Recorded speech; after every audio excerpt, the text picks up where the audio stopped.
fiery horse with the speed of light, a cloud of dust, and a hearty hi-yo silver. The Lone Ranger.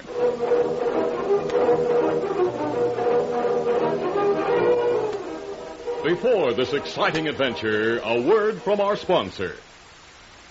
General Mills, makers of Cheerios, the ready-to-eat oat cereal that gives you go power, and Wheaties, the breakfast of champions, present by special recording, The Lone Ranger. When boys line up to run a race, Galloping Gordon sets the pace. He comes in first because he knows he's got go power from Cheerios. Yes, he's got go power. There he goes. He's feeling his Cheerios, Cheerios, Cheerios. And so will you, once you're eating Cheerios every breakfast. You'll say the Cheerios taste simply wonderful, too. They're already cooked, shaped like little round O's, and just full of good toasted oat flavor. Pour out a big bowlful, add fresh milk, and pitch in. You can almost feel the go power. For a Cheerios breakfast is one of the finest ways you can get the vitamins, proteins, and minerals your body needs. A bowl of Cheerios and milk really starts your day right. Helps give you the good red blood, strong bones, and muscles. Go power, you'll get it from Cheerios. Try it, and folks will say, he's feeling his Cheerios.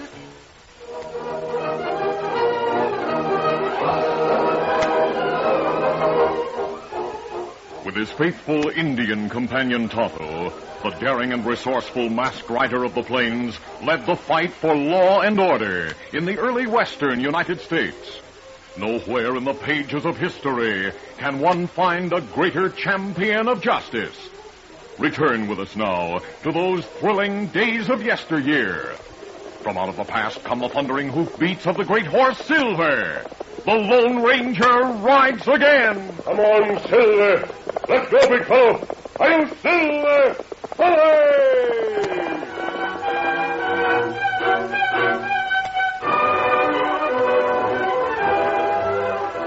Barnaby Boggs was a man of questionable background. Among other things, he had been a rainmaker and a medicine man. Several of his shady enterprises had been broken up by the Lone Ranger, until finally Boggs reformed and settled down on a small ranch. After a short time, he became bored and eager for the activity of community life. He sold his ranch for enough to stock a store, then bought as much merchandise as his wagon would hold, and set out for the town of Larrabee, which was one of the few communities where he was on excellent terms with the law. Marshal Muldoon and his wife lived in a house at the edge of town. They were on the porch when Boggs' big wagon came into view. Why, it's Barnaby Boggs. Sakes alive, Tom. What's he doing back here? I'd be glad to see the old galoot. He's stopping his wagon out there in the field. Why doesn't he bring it into town? Welcome to Larrabee, Boggs. How do you do, Mr. Boggs? How do you do? What's that sign mean? Trader. What are you trading? Muldoon, I come here as a man of business. A man of goodwill with a well-stocked cargo of the things every household needs. Such as what? Pots and pans, tinware, stoneware, hardware, yard goods, dry goods. In short, my friend, I've a line of fine sample goods to show what I'll carry. I'm opening a store in Laramie. Boggs, you'd better go somewhere else. Muldoon, I came here because I heard that this town's in the grip of a money-grabbing skinflint by the name of Caswell. Is that not the case? All I can say, you better shove on while you've got your health. Isn't it true that Caswell's Emporium is the only store within 50 miles? Isn't it true, Jane? Yes, it's true, Mr. Boggs. And because of that, Caswell doubles and triples the fair price on everything he sells. Am I right? Boggs, are you on the level? Do you really intend to go into business here in Larrabee? I do. I propose to open a store. I can sell at half of Caswell's prices and still make money. Now, what's wrong with that, Muldoon? It's been tried before. The first man who tried it got lost in the woods and died of exposure. The second was caught in a fire that wiped out his building. He burned to death. The third... I'm not afraid of Caswell and his tricks. He'll not catch me sleeping, no siree. Not while I have Smoky Joe. Smoky Joe? Who's he? Old Indian I hired. Well, speaking of Indians, look who's here. Tonto had come silently from across the road. He was standing a few yards away. Boggs rushed from the marshal and his wife to shake hands. Tonto, I'm downright glad to see you. And me glad. What you do in town? Why, I'm about to open a store. Yes, sir. I'm going to be a substantial citizen of Larrabee, engaged in honest enterprise. Oh, Marshal, shake hands with Tonto. Tonto, this is Marshal Muldoon. Oh, me go now. Tonto. Somehow that name is familiar. I wonder where I've heard of Tonto. Well, let's go to your office, Marshal. I need some information about available property. 2 buildings I can rent.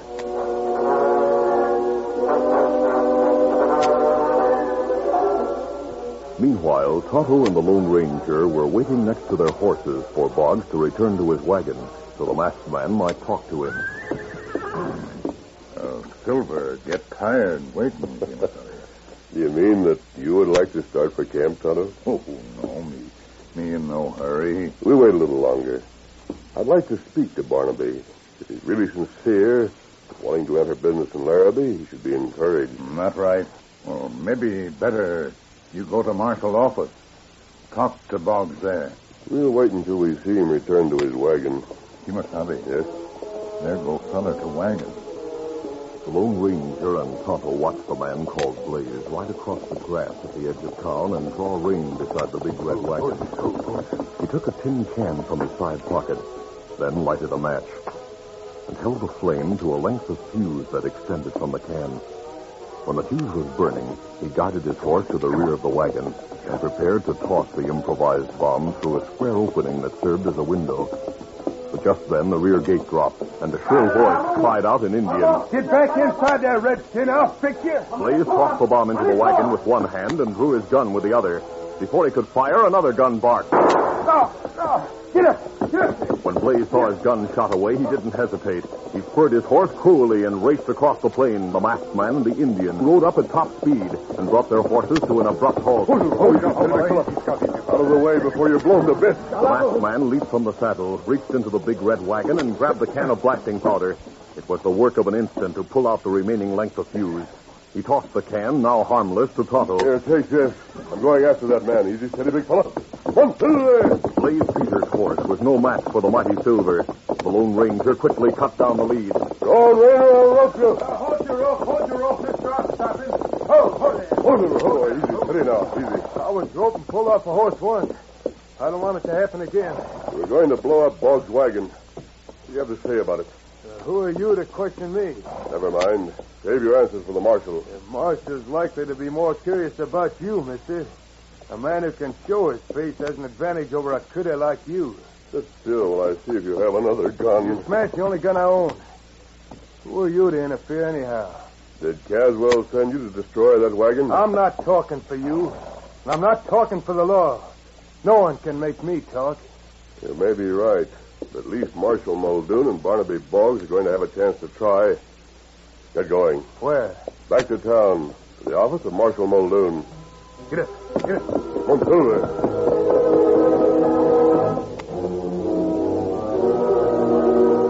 The Lone Ranger created a stir as he rode through the main street of Larrabee with his prisoner. When he entered the marshal's office, Muldoon and Barnaby Boggs leaped to their feet. Say, here he is, Marshal. Here's the man I was telling you about. Sakes alive, I'm glad to see you. I knew you were in town. I was talking to Tonto. Boggs, so this is the masked man we talked about. Yep. Welcome to Larrabee, mister. Oh, thanks, Marshal. Glad to see you, Boggs. Same. But who's this critter? He wouldn't tell me his name.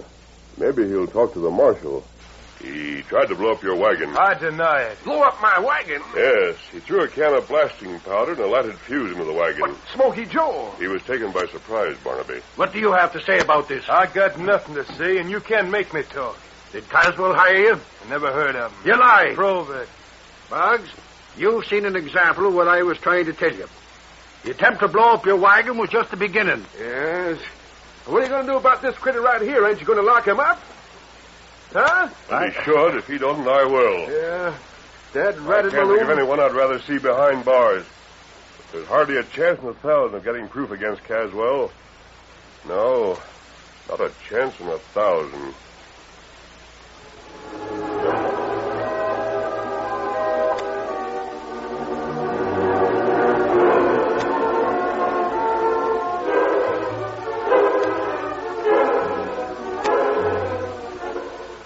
Despite continued questioning, Blaze Peters refused to talk. He was placed on trial and given a sentence of 60 days. He served his term in jail. After his release, he went to Caswell's Emporium. Caswell and Varney stood in front of the building looking at the newly opened store across the street. Howdy, Mr. Caswell. Hello, Barney. Howdy. Glad to see you, Blaze. You promised me something, Caswell, if I took the jail to him without involving you. Yes, $100. You'll get it, Blaze. Also a chance to earn a lot more by helping Barney on a little job. Yeah? Boggs opened his store across the street while you were in the calaboose. Yeah, so I see. Seems to be doing a big business. Yes, he is. I don't see any customers in your store. I'll get back my customers, Blaze. I've been waiting for you to get out of jail. Come into my office and we'll make some plans.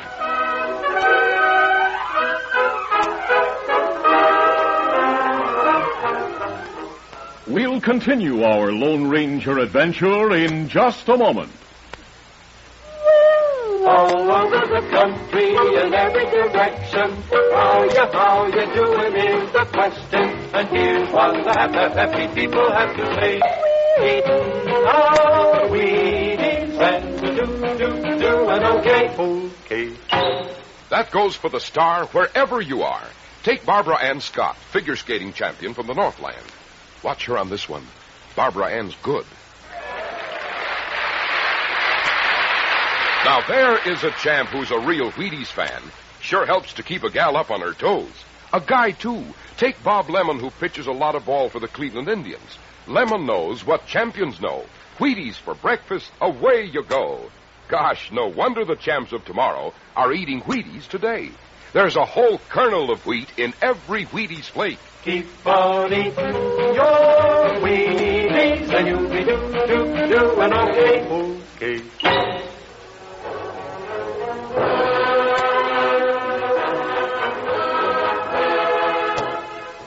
Now, to continue. Caswell sat in his office with Varney and Blaze, two men who would do anything for the right price. Well, it's one thing to start a fire, Mr. Caswell, but you should pay more money when you want a murder. Well, I take the same risk you do. If you and Blaze hang, I'll hang with you. When the store's burned down, I'll... That night, while Caswell played cards in the cafe to be sure of an alibi, his henchmen, Blaze and Varney, crept through the darkness to a window in the rear of Boggs' new store. They cautiously peered inside. You see the Indian? Yeah, Barney, I can see him. He's on a bunk over there in the corner. Well, we might as well get this over with. Rap on the window. Indian's awake. He's looking over. I'll motion to him as if we had something to tell him. You stand ready with a knife. He sees us. He's coming. Hey, open the window. We got something to tell you. Not too loud, Blaze. No one will hear us. Blaze has got something for you, Smoky Joe. Here it is. Good work, Blaze. Now push him back inside. Then we'll start the fire.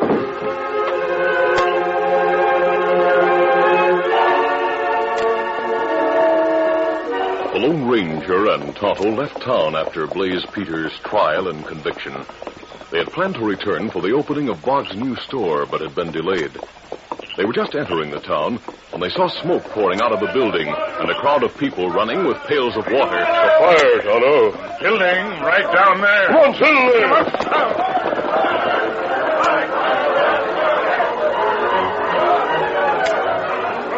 The people in town were trying to fight the flames inside the building by throwing water through the windows, but it was a futile effort. No one dared enter the building because of the danger that at any instant drums of coal oil stored inside would ignite. Several people turned at the sound of hoofbeats. They saw a masked man riding a big white stallion. Here, help me. Make Muldoon let me go. I've got to save Smoky Joe. Is he inside? Yes, mister. Boggs has coal oil inside that building. It's likely to go at any minute. My engine pal's in there. He sleeps in the rear. I've got to try to save him. Let me go, Muldoon. Stay where you are, Barnaby. I'll see what I can do. Come back here. Come back. Get in there, mister. Don't try to go inside that building. Better for one man to die than two. The Lone Ranger pushed aside several who tried to stop him and hurried to the rear of a burning building. The masked man looked through the rear window into the small storeroom that was rapidly filling with smoke. Flames had already broken through the wall opposite the window, and by their light, the Lone Ranger saw Joe sprawled on his back. He leaped through the window, picked up the Indian, and carried him out. When he reappeared in front of the building with Boggs' friend in his arms, he was greeted by shouts and cheers. Mister, you did it. You saved Smoky Joe. You brought him out. I'm not sure that I saved him, Boggs. Is Smoky Joe hurt bad? Yes, but not because of the fire. He's been stabbed in the chest. At that moment, the coal oil ignited, and the entire building became a mass of flames. The doctor examined Smoky Joe and announced that his life hung by a slender thread. There was a chance he might recover, but on the other hand, he might die without regaining consciousness. When the doctor had gone, Barnaby Boggs turned to the masked man and the marshal and said, Murder, that's what it is. And Caswell's behind it. Bring the doctor back here. I have an idea. What is it? The doctor will cooperate. We may be able to trap the man who stabbed Smoky Joe. What's your idea, mister? Spread the story that the Indian is sure to recover, that he'll regain consciousness. I savvy. You figured the killer will come back to finish his job. Is that it? He may. At least the plan is worth trying. I'll get Doc right away. The doctor promised to cooperate in any plan that might lead to the capture of the man who had tried to murder Smoky Joe. By noon the next day, everyone in town had heard that Boggs' old Indian friend was likely to recover consciousness and describe the man who had knifed him. Caswell, Blaze, and Barney were deeply concerned as they discussed the situation in Caswell's office. You better take steps, Caswell, and fast. That redskin will talk our necks right into a hangman's rope. And if me and Barney are jailed, we'll tell who hired us. Remember that. Right, you... Steady, Caswell. We're not fooling. Yes. Well, there's only one thing to do. You've got to go to Boggs' house tonight and finish the job on the Indian. Tonight? You can't go there in daylight. We'll have to trust to luck that Smoky stays unconscious until after dark. What about Boggs? I'll keep him occupied. Now, get this straight. Just after dark, you boys be watching. When you see me go into Boggs' front door, you sneak around to the rear window. Climb into the room where the Indian lies unconscious and let him have it. This time, make it permanent. Is that clear? Right, we got you. All right, then. At 9 o'clock tonight, I'll call on Boggs.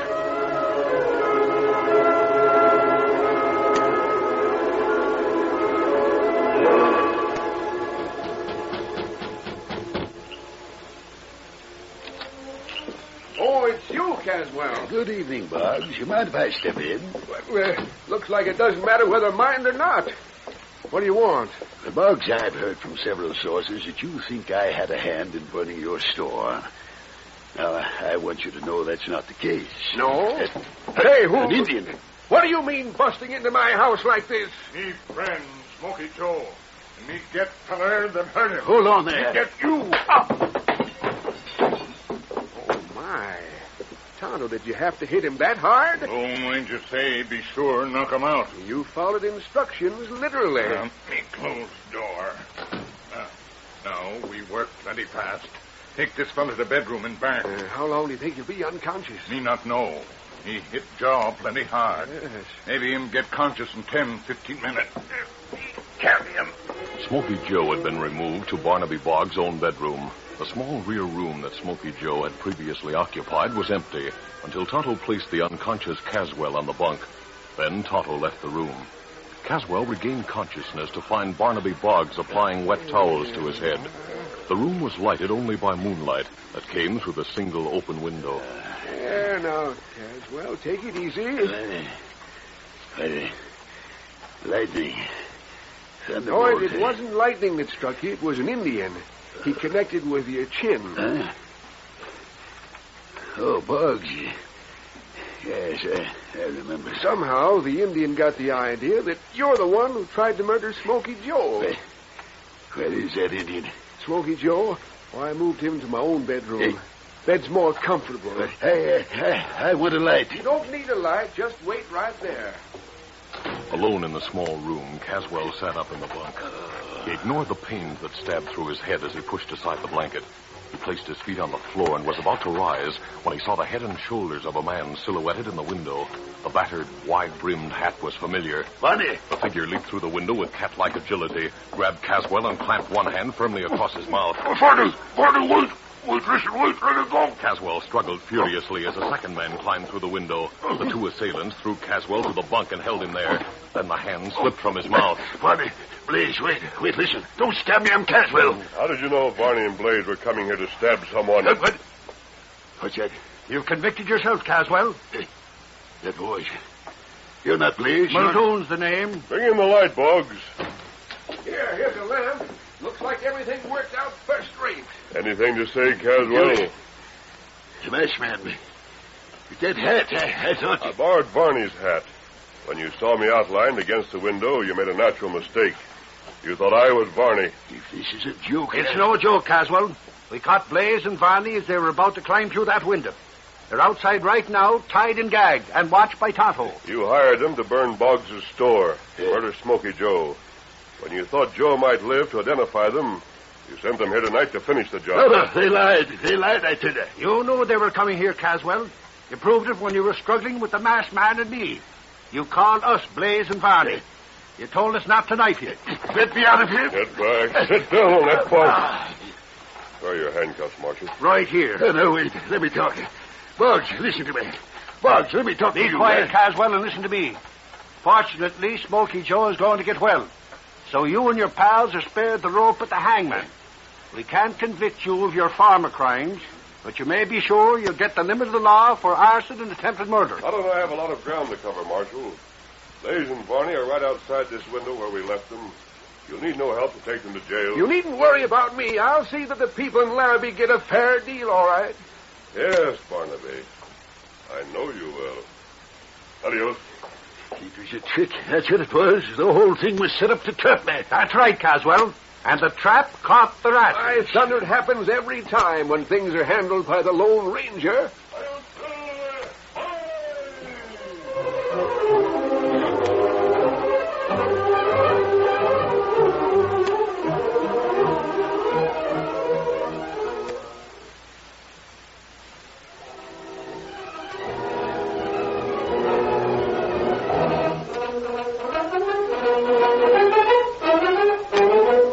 The Lone Ranger, a copyrighted feature of the Lone Ranger Incorporated, is produced by Trendle Campbell Muir Incorporated. The part of the Lone Ranger is played by Brace Beamer. Your announcer, Fred Foy.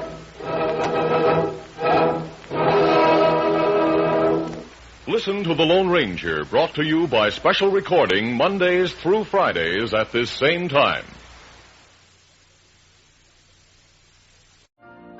You've been listening to the OTR Gold Network. Find more classic radio at otrgold.com.